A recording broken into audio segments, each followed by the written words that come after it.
Booking your flight to Palermo. First off, you're gonna know that Palermo's got an international airport called Falcone Borsellino, also known as Punta Raisi. There are tons of domestic and international flights from and to the major Italian and European cities like Milan, Rome, Barcelona, Paris, and so on and so forth. If you're coming from somewhere far away like the US, Canada, Australia, first you gotta fly into one of these big cities and then connect to Palermo. I'd recommend flying into Rome because it's got tons of connecting flights to Palermo all day every day, and it often ends up to be the cheaper option for an layover. One of the questions that I get the most is, Nico, where can I find cheap flights? It's a tough question to answer, but I recommend using one of these flight search engines like Kayak, Skyscanner, or what have you. Skyscanner is kind of my favorite because it's pretty straightforward. You go to the website, you select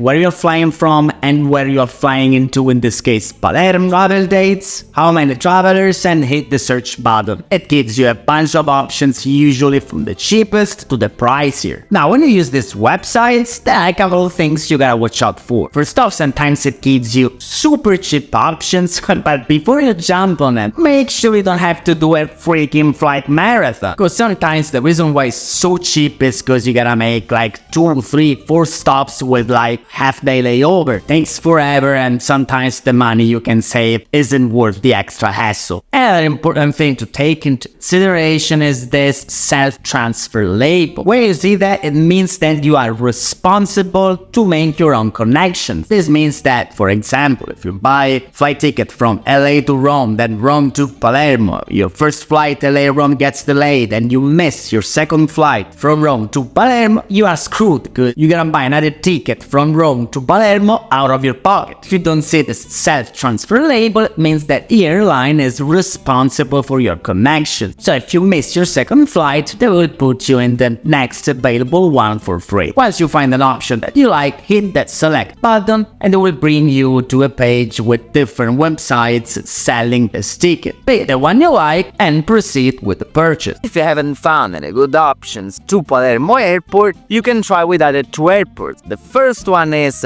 Trapani Birgi, also known as Vincenzo Florio. This is kind of considered a low-cost airport because it serves mainly low-cost airlines like Ryanair, EasyJet, and so on and so forth. The downside is that it's mainly connected to secondary airports, to smaller airports, but it depends on where you're flying from. You may find some good deals. Just make sure that the deal you find is worth the extra hassle of taking a 2-hour bus from this airport to Palermo city center. Another airport that you might consider is Catania Fontanarossa. It's almost 3 hours away from Palermo by bus, but sometimes it offers better deals than Palermo Airport. Also, it has some flights to and from destinations that Palermo doesn't cover, like Bulgaria or Saudi Arabia. Again, whatever you find, just make sure that it's worth the extra hassle of taking a 3-hour bus to Palermo. If you're touring around Italy with your car, you'll be happy to know that Palermo's got a big port right in the downtown area. If you are with your car in Naples, Civitavecchia, which is close to Rome, Livorno, you can take a ferry that takes you directly to Palermo with your car. If flying ain't your thing, you'll be happy to know that Palermo's got a central station that is connected to the major Italian cities with direct trains.